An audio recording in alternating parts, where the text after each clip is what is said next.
አንደኛ ሳሙኤል ምዕራፍ 1 ከቁጥር 1 እስከ 6 በጌታ በኢየሱስ ክርስቶስ ስም ቃሉ እንደዚህ ይነበባል። በተራራማው በኤፍሬም ሀገር ከአርማቴም መሴፋ የሆነ ስሙ ሕልቃና የተባለ ኤፍሬማዊ ሰው ነበረ። እርሱም የኢያሪምኤል ልጅ የኤልዩ ልጅ የቶሁ ልጅ የናሲብ ልጅ ነበረ። ሁለትም ሚስቶች ነበሩት። የአንዲቱ ስም ሐና የሁለተኛይቱም ስም ፍናና ነበረ። ለፍናናም ልጆች ነበሯት፣ ለሐና ግን ልጅ አልነበራትም። ያም ሰው በሴሎ ይሰግድ ዘንድ ለሰራዊት ጌታም ለእግዚአብሔር ይሰዋ ዘንድ ከከተማው በየዓመቱ ይወጣ ነበር። የእግዚአብሔርም ካህናት ሁለቱ የኤሊ ልጆች አፍኒንና ፊንሐስ በዚያ ነበሩ። ሕልቃና የሚሰዋበት ቀን በደረሰ ጊዜ ለሚስቱ ለፍናና ለወንዶችና ለሴቶች ልጆቿ ሁሉ እድል ፈንታቸውን ሰጣቸው። ሐናንም ይወድድ ነበርና ለሐና 2 እጥፍ እድል ፈንታ ሰጣት። እግዚአብሔር ግን ማኅፀኗን ዘግቶ ነበር። አዲሱ መደበኛ ትርጉም ቁጥር 3 ብቻ እንደዚህ ይነበባል። ያም ሰው ሁሉን ቻይ ለሆነው ለእግዚአብሔር ለመስገድና መስዋዕት ለመሰዋት በየዓመቱ ከሚኖርበት ከተማ ወደ ሴሎ ይወጣ ነበር። ቢያድነንም ባያድነንም ርዕሱ ነው። ቢያድነንም ባያድነንም እርሱ እግዚአብሔር ነው። ቢሞላም ባይሞላም ቢሰጠን ቢነሳን እናገኘዋለን ብለን የተጠባበቅነውን ብናገኝም ባናገኝም እግዚአብሔር ነው። ከሱ አፍ የሰማነውን ያ የተስፋ ቃል በመጠባበቅ እየኖርን ቢሆንም ባይሆንም እግዚአብሔር ነው። በምንም ሁኔታ ውስጥ ይህ አምላክ ሽርጉድ የምንልለት የምናገለግለው ደግሞም የምንኖርለት ነው። ሲሆን ሲደረግ የምንሾመው አጣን ብለን ደግሞ የምናኮርፈው አምላክ የለንም። በምንም ሁኔታ ውስጥ ይመለካል። በየትኛውም የህይወት ምዕራፎቻችን ሽርጉድ እንልለታለን። እርሱ እግዚአብሔር ነው። ዘፍጥረት 18 አብርሃም በአድባሩ ዛፍ ላይ በነበረበት ጊዜ እግዚአብሔር ተገለጠለት ይላል። ከተገለጠለት እግዚአብሔር የተነሳ ቀና ሲል እንግዶች ወደ እርሱ ሲመጡ አየ። ከዚህም የተነሳ አጥብቆ ለመናቸው በቤቱ እንዲገቡ ደግሞም እግራቸውን እንዲታጠቡ እንዲበሉ እንዲህ የሚል ቃል አለ። ወደ እኔ መጣችኋልና በቤቴ ግቡ። ከተገለጠለት እግዚአብሔር የተነሳ እነርሱም እሺ ያሉትና ገቡ፣ አረፉ። አብርሃም ወደ ሳራ ሄደ። ደግሞ መጋገር ያለባትን ነገራት። ሎሌው ጋር ሄደ፣ ጥጃውን እንዲያርድ አዘዘው። ይህ ሁሉ ከሆነ በኋላ የተዘጋጀውንም ይዞ ወደ እንግዶቹ መጣ፣ እንዲበሉም ሰጣቸው። የሚገርመኝ እነርሱ ሲበሉ ይላል የክፍሉ ሐሳብ አብርሃም ቆሞ ነበር ይላል። እንዲጠግቡለት ፈለገ እንጂ ፍላጎቱን እንዲያሟሉለት ለካ አልጋበዛቸውም። ለይስሐቅ ሲል አልጠራቸውም። የተገባለት የተስፋ ቃል ስለ እርሱ ሊያወራቸው ከምን ደረሰ ሊላቸውም ቤት አላስገባቸው። ይበረቱ ዘንድ ቃል በቃል አይደል ትበረቱ ዘንድ ስላላቸው ለጉዟችሁ እንዲሆን ብሎ አስገባቸው። ሽር ጉድ አለ እንጂ ለይስሐቁ ሲል አልጠራቸውም። እነሱ ሲበሉ እርሱ ቆሞ ነበር። በልተው ሲጨርሱም ካሁን ስለ ይስሐቅ ይጠይቃል ሲባል አብርሃም ዝም። የታለ የተገባልኝ ተስፋ ቃል? የታለ እነሆኛ ቤት ብዬ የወጣሁት የአምላክ የነገረኝ እውነት ቆየ ሊል ነው ሲባል የነሱን መጥገብና አለመጥገብ ከድካሞቻቸው ማረፋቸውን ያረጋግጣል። አብርሃም ዝም ሲል እነሱ የዛሬ ዓመት ሳራ ትወልዳለች አሉት። ለካ አብርሃም ምን ገባው አትሉ? የአብርሃምና የእግዚአብሔር ወዳጅነት በይስሐቅ በኩል አለመሆኑ። አብርሃም ለእግዚአብሔር ወዳጅ ሆነው እግዚአብሔርም ለአብርሃም ወዳጅ ሆነው ከይስሐቅ በፊት ነበር። እና ምን ልትለን ነው? ነገሮቻችን ላይ መሰረት ያደረገ ወዳጅነት አናውቅም። ከይሆናል አይሆንም፣ ከይሞላል አይሞላም፣ ከሚሰጠን ከተነሳ ነው የተነሳ ወዳጅነት የለም። እና ቢሆንም እሰየው ነው ወዳጅ ነን፣ ባይሆንም ወዳጅ ነን። ከነገሮች የተነሳ ከይሆናል የተነሳ የተገባ ወዳጅነት የለንም። እየሆነም እርሱ እግዚአብሔር ወዳጅ ነው፣ ባይሆንም ወዳጅ ነው። ቢያድነንም ወዳጅ ነው፣ ባያድነንም ወዳጅ ነው።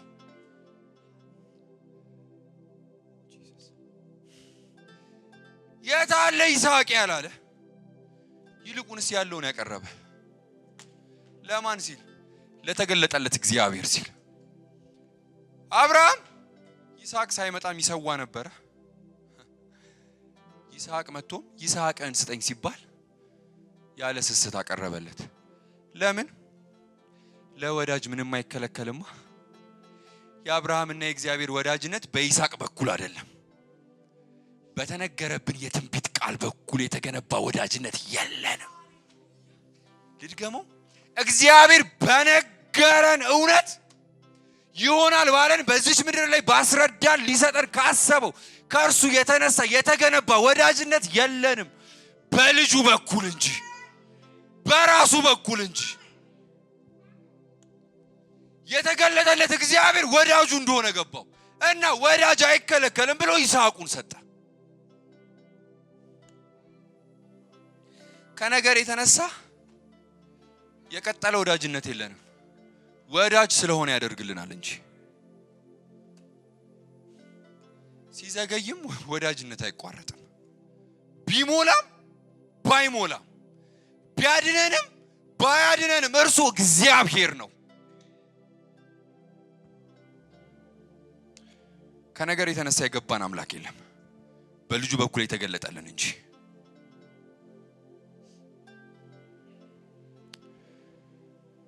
አንደኛ ሳሙኤል ምዕራፍ 1 የክፍሉ ሐሳብ ሲጀምር ገና አንድ ሰው ነው የሚያስተዋውቀን። ሕልቃና የሚባል አንድ የኤፍሬም ሰው። ቅዱሱ ቃል ስለዚህ ሰው ሲያብራራልን አንደኛ በየዓመቱ ለእግዚአብሔር መስዋዕትን ለማቅረብና ለመስገድ ወይም ለማምለክ ወደ ሴሎ ያለማቋረጥ የሚሄድ ሰው እንደሆነ፣ ይህንን የሚያደርግ እንደሆነ ይነግረንና አንድ ደግሞ የገባውን እውነት ይናገራል። እግዚአብሔር እርሱ አምላኩ ሁሉን ቻይ እንደሆነ የተረዳ ሰው። አዲሱ መደበኛ ትርጉም። ይህም ሰው ሁሉን ቻይ ለሆነው ጌታ ይላል። ከዚህ የተነሳ ሴሎ የሚሄድ ሰው ነው። ሕልቃና 2 ሚስቶች አሉት፣ አንድ ፍናና፣ አንድ ደግሞ ሐና። ሐናን አብልጦ ይወዳት ነበር። ቃል በቃል ለፍናናና ለልጆቿ ይሏል፣ እንኳን የራሱ ልጅ እንኳን እስካልሆኑ የሚመስል ድረስ ለፍናናና ለልጆቿ ስጦታ ሲሰጥ ለሐና ግን እጥፍ ይሰጣት ነበር። ሊያጽናናት ሳይሆን ስለሚወዳት። አሁን በደንብ ስሙኝ። ይህ ሰው ሕልቃና በየዓመቱ ለዛውም በዘመኑ የእግዚአብሔር ቤት የተደፈረ እስኪመስል ድረስ የኤሊ ልጆች የክህነትን አገልግሎት የማያከብሩ ሰው የእግዚአብሔር ቤትን መሻሻ የእግዚአብሔር ቤትን መፍትሄ የሚፈልግበት እግዚአብሔርን የሚያይበት የመሆኑ ልክ የጠፋበት ዘመን የእግዚአብሔር ቃል ብርቅ በሆነበት በዛ ዘመን ሕልቃና የማይቋረጥ ልማድ አለው። ወደ ሴሎ የማያስኬደው ብዙ ምክንያት እያለው የማይቋረጥ ልማድ አለው። እንዳይሄድ የሚያደርገው መንፈሳዊ ምክንያት እንኳን አለው። የሚጠቅስበት እውነት አለው። ለምን ቤቱ ተበላሽቷል። ነገር ግን ለልቃና እግዚአብሔር ከኤሊ ልጆችን በላይ ነው። የገባው ሁኔታ ሳይሆን የገባው አምላክ ነው ያለው። ይሄ ሰው በየዓመቱ ሊሰዋ ይሄዳል፣ በየዓመቱ ሊሰግድ ይሄዳል፣ በየዓመቱ ለአገልግሎት ይሄዳል። ሲሄድ የሚሰዋ ነገር ይዞ ቤተሰቡን ሙሉ ይዞ የሚወጣ ሰው። ብዙ ጊዜ ስለ ሐና ይወራል እዚህ ክፍል ላይ። የሚገርም ሰው ነው ይሄ ሰው። ኤልቃና የሚገርም እውነቱ እግዚአብሔር እርሱ ሁሉን ቻይ እንደሆነ እያወቀ የሚዘጋ ደግሞ የሚከፍት እርሱ የሚያመልከው አምላክ ኤልሻዳይ እንደሆነ ሁሉን ማድረግ እንደሚችል እያወቀ ነገር ግን ቤቱ ላይ የተከለከለ ነገር እያለ አምልኮን አያቋርጥም። ከሚወዳት ከሐና ልጅን እየፈለገ ይህንን ልጅ ደግሞ አምላኩ እንደሚሰጥ እያወቀ ሁሉን ቻይ ይለዋል። ሐና ላይ ተከልክሎበት ስግደት አይቋረጥም። ለምን? ለሕልቃና እግዚአብሔር እስከ ሳሙኤል አይደለም፣ ከሳሙኤል በፊት የገባው አምላክ አለ። ከሳሙኤል አንፃር የሚብራራ እግዚአብሔር አያውቅም። ሳሙኤል ቤቱ ተከልክሎ በየዓመቱ ይሄዳል ሊሰዋ። የሚጠይቅ እውነት እያለው ሁሉን ቻይ እኮ ነህ አንተ እያወቀው። እኔ አላውቅም፣ ቀድማችሁኝ ተረድታችሁኝ ከሆነ አላውቅም። ትላንትና ነው የቃል እንዲገባኝ። እርሱ እግዚአብሔር ሁሉን ቻይ እንደሆነ እያወቀ የሚሰጥ እንደሆነ ከልካይ የሌለበት ኤልሻዳይ እንደሆነ እርሱን እያወቀ ቤቱ ላይ ግን ብዙ ነገር ተዘጋግቶበት ተከልክሎ ከሚወዳት አጥቶ አምልኮ አይቋረጥም። እርሱ እግዚአብሔር ከሐናም በላይ ነው። እግዚአብሔር ከሳሙኤል በላይ ነው። በሳሙኤል የሚረጋጋ አይደለም ይሄ ሰው። ለካ በእግዚአብሔር ተረጋግቷል። እና ሳሙኤል ቢመጣም ባይመጣም ለአምላኩ ይሰዋል። ሳሙኤል ቤታቸው ቢመጣም ባይመጣም ቢያደርግም ባያደርግም ቢያድነውም ባያድነውም ሕልቃና ቤት እንዲህ አይነት ወግ የለም። የሚቋረጥ አምልኮ አያውቅም። የሚቋረጥ አገልግሎት አያውቅም። የሚቋረጥ ሽር ጉዳይ አያውቅም። ከሳሙኤል አንፃር የሚብራራ አምላክም አያውቅም። በሚሰጠንና በማይሰጠን በተቀበልነውና ከእጃችን ባጣነው ነገር የሚብራራ አምላክ የለንም። ወዳጅነቱን በልጁ በኩል አገኘን እንጂ።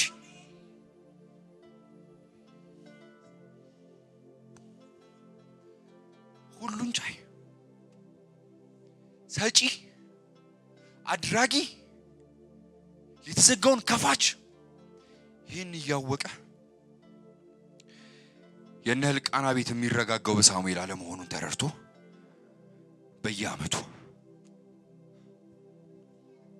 ሽር ጉዳይ አይቋረጥም። እናውቃለን እኮ እግዚአብሔር ማን እንደሆነ። የገባን እውነት እኮ አለ። ሁሉን ቻይ እንደሆነ እናውቃለን። ትላንትናዎቻችንን ያኖረን እርሱ ነው። ብዙ የተባለብንም ነን እኮ። ግን አንድ እውነት ልንገራችሁ፣ ቢሆንም ባይሆንም ቢያድነንም ባያድነንም ቢሞላም ባይሞላም እርሱ እግዚአብሔር ነው። የሚቋረጥበት ህይወት የለም። የምናቋርጠው ሽር ጉድ የለም።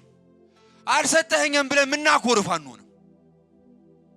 አልሞላም፣ አላደንከ፣ አልደረስክልኝም እንዲና እንደ የት አለ ብለን እግዚአብሔር ላይ አፋችንን ምናላቅቅ አይደለንም። ቢያድነንም እርሱ እግዚአብሔር ነው፣ ባያድነንም እግዚአብሔር ነው። አንድ መዝሙር በኋላ እንዘምራለን። ዴቭን ብየዋለሁ፣ ቢሞላም ባይሞላም እርሱ እግዚአብሔር ነው። ሳሙኤል መጥቶ ሳሙኤል ተወልዶ ለክፍሉ ሐሳብ ሕልቃና እንደለመደው መስዋዕቱን ይዞ በየዓመቱ መስዋዕት ሊሰዋ ሊሰግድ ሊያመልክ ተነሳ ይላል። አልሄድም አለቻና ጡት እስኪጥል ተስያለሁ። የሚገርመው ሐና እንዲህ አለችው፣ ይህ ሳሙኤል ጡት ሲተው ለእግዚአብሔር ቤት እሰጠዋለሁ አለችና ከዛ በህይወት ዘመኑ ለእግዚአብሔር ይሆናል ማለት የመጨረሻ ነው ካየው እዚህ ዓመት ላይ ተሰናበተው እንዲህ አላት። የጀግና ሰው እግዚአብሔር ቃሉን ያጽናልሻል። ከይዞ አይደለም እርሱ ቢሆን እኮ ሰየው ግን ሳሙኤል ቢሄድ አላት ከኛ የተሻለ ቦታ ነው ሄደው። ሳሙኤሎቻችንን ብንሰጠው የሚገባው ነው። ለህይወት ዘመን ቢሆን በራሱ ነው ያሳቀኝ በሳሙኤል ሳይሆን ነው። በነገሮቻችን እኮ አላሳቀንም፣ በራሱ ነው ያሳቀን። የህይወቶቻችን ደስታ የተመሰረተው በራሱ በእግዚአብሔር እኮ ነው። በሚሰጠንና በሚነሳን እኮ አይደለም። ተለዋዋጭ አናውቅም እኛ። ሁል ጊዜ በጌታ ደስ ይበላችሁ። የልባችንን ደስታ መሰረት ያደረገው ራሱ ላይ እኮ ነው። እና ሳሙኤልን ብትሰጩ የሚያንስበት እንጂ የሚበዛበት አይደለም። ይልቁንስ ወደ ስግደታችን እግዚአብሔርም ቃሉን ያጽናልሻል። ዋው! ቢያድንም ባያድንም ቢሰጠንም ቢነሳንም ቢከፈት ባይከፈት ቢሆን ባይሆን ቢሞላ ባይሞላ እርሱ እግዚአብሔር ነው።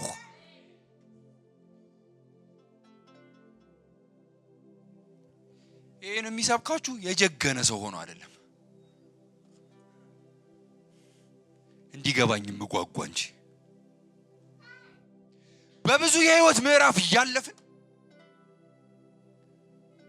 የምጠይቀው እያለኝ እየዘገየብኝም እርሱ እግዚአብሔር ግን እግዚአብሔር ነው። ቤቴ የጨላለመ ነገር ብዙ ኖሮ በብዙ የህይወት ምዕራፍ እያለፍን የምናለቅስበት በእናንተ ፊት እንዲህ እንደምንወራጨው ሳይሆን እያለም አፌን ግን አምላኬ ላይ አላላቅቅም። ሲሰጠኝም እግዚአብሔር ነው፣ ሲነሳኝም እግዚአብሔር ነው። ቢሞላ እግዚአብሔር ነው፣ ባይነጋም እግዚአብሔር ነው። ሲመሽ ብቻ ምለው ሲነጋ ደግሞ ሆይ ምለው አይደለም። እየመሸም እግዚአብሔር ነው፣ ሲነጋልኝም እግዚአብሔር ነው። እየሰጠኝ እግዚአብሔር ነው፣ ቢነሳኝም እግዚአብሔር ነው። ከሁኔታ አንፃር ማብራራው አምላክ የለኝም።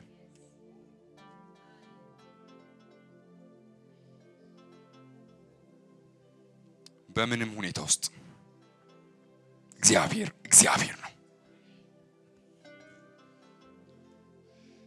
ናቡከደነጾር የወርቅ ምስል አቆመ አይደል? ለዚህ የወርቅ ምስል ያልሰገደ በእቶን እሳት ውስጥ ይጣላል ብሎ ትእዛዝ አወጣ።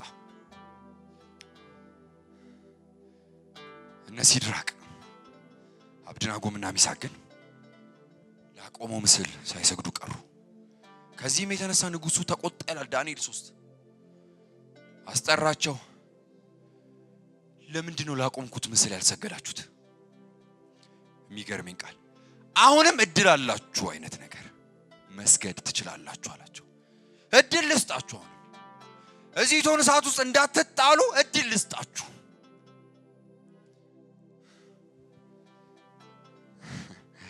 እነ ሲድራቅ እንዲህ ሲል መለሱ፣ ንጉሥ ሆይ ይህን ነገር መልስ ልንሰጥበት አያስፈልግም እኮ። ይህን ነገር ልናብራራለሁ አይገባም። ለምን? ድርድር ላይ የሚቀርብ ጉዳይ አይደለም። የአምላካችን እግዚአብሔር ለውይይት የሚቀርብ አይደለም። እቶን እሳት ምንም ይፈጠር ለውይይት የሚቀርብ አይደለም። እንዲና እንዲያ ብለን እንደገና እድል ልስጣችሁ ብትልም ለድርድር የምናቀርበው አምላክ የለንም። እምታደርገውን ብታደርግብንም ለድርድር የምናቀርበው ጌታ የለንም። እና ሶስት መሰረታዊ ቁም ነገር ነገሩት። የመጀመሪያው ንጉሥ ሆይ ያሉት ከዚህ እቶን እሳት አምላካችን እግዚአብሔር ሊያድነን ይችላል አሉት። ቃል በቃል ሊያድነን ይችላል ማለት ከፈለገ ያድነናል ነው። ከልካይ የለበትም። ሁለተኛ አሉት ደግሞም ከዚህ እቶን እሳት ያድነናል። ኃይል አለው። የማዳን ብቃት እርሱ ጋር ነው። ተጥለን ብከተን እንኳን የማውጣት ኃይል አለው። ያድነናል። የሚራራም ነው አሉት። ቁም ነገሩን የኛን ከጠየከን ግን ባያድነን ነው ላቆምከው ምስል አንሰግድም። ምን ማለት ነው? ሊያድነን ይችላል ከሆነም እሰየው ነው። በይችላል ብቻ ወሬ ነው ብትል እንኳን ንጉሥ ሆይ ደግሞም ያድነናል። ድንገት ጥለን ደግሞ ብንሞትም የምንኖርለት አምላክ ብቻ ሳይሆን እርሱ የምንሞትለትም ነው። ባያድነንም ላቆምከው ምስል አንሰግድም። እኛ የአምላካችን የገባን በማዳንና ባለማዳን አይደለም፣ በመስጠትና በመንሳት አይደለም፣ በመቀበል ባለመቀበል አይደለም። አምላካችን ከማንም በላይ ነው። የምንሰግድለት የምንኖርለት፣ መኖር ብቻ ያልሆነ የምንሞትለት እግዚአብሔር ይባላል። ከዚህ አንፃር የሚብራራ እናውቅም። በስጋ በመዳን ባለመዳኑ ትላለህ። ለድርድር የምናቀርበው አምላክ የለንም። ክተተን እንግባቱን እሳት ውስጥ ይንደድ። እግዚአብሔር እንዲህ ነው። ቢሰጥም እግዚአብሔር ነው፣ ቢነሳም እግዚአብሔር ነው። ብንቀበል ከርሱ ነው፣ አይገርምም? ባንቀበልም ከርሱ ነው። እግዚአብሔር እግዚአብሔር ነው። የሚቋረጥ ሽር ጉዳይ ነው አይደለም። ሲመልስ ብቻ የምስጋና ፕሮግራም አዘጋጆች አለው ምንል ሽብርቅርቅ ምንልለት አይደለም። እያጣንም ከልክሎንም ዘግቶብንም እግዚአብሔር እግዚአብሔር ነው። ከአምላክነቱ የተነሳ ሽር ጉድ ይቀጥላል። ሁሉን ቻይ እንደሆነ ያወቀ እንደሚሰጥ፣ እንደሚከለክል፣ እንደሚከፍት፣ እንደሚዘጋ ኤልሻዳይ እንደሆነ ያወቀ ቤቱ ላይ ተከልክሎበት፣ ቤቱ ላይ ተዘግቶበት፣ ቤቱ ላይ ሐዘን እያለ የሚቋረጥ ስግደት ግን የለም።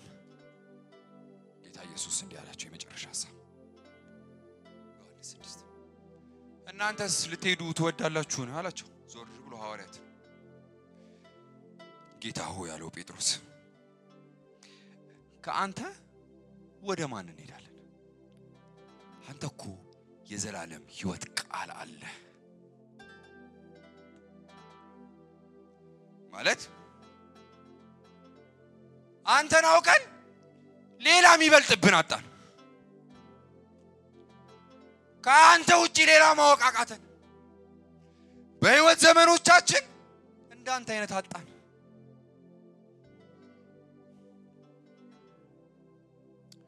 ይሄን ያለው ስላበላው አይደለም፣ ዘላለም እንደሆነ ገብቶት እንጂ።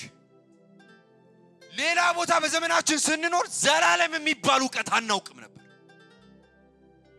ዘላለም የሚባል የህይወት ቃል አናውቅም። ስናየ ዘላለም ነው የሚታየን እኮ የምድር አይደለም።